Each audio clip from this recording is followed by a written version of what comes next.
w'Imana igenekerezo rya kabiri ruhuma 2025.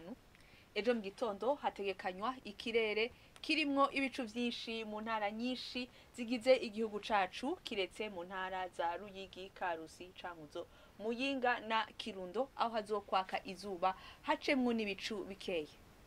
Ahazobakanye kurusha handi akazori mu ntara za Bururi, Mwaro na Kayanza aho ipimo bizoye kuri dogere Celsius 13. Ku muhingamo hategekanywa ko hazogwa imvura nko mu gihugu cose, hamwe hamwe hakazocamwo ibihe vy'izuba kiretse mu ntara za Cibitoke, Ngozi na Kirundo aho ikirere kizoba kirimwo ibicu vyinshi. Ibipimo vy'ushuhe biri hejuru kurusha handi bikazokibonekeza mu ntara za Bujumbura na Cibitoke aho bizoye kuri dogere Celsius 28. Ejo mu gitondo hatekanywa ko izuba rizoseruka saa 12 zirenga iminota 9 rirenge saa 12 zirenga iminota 23 zo kumugoroba.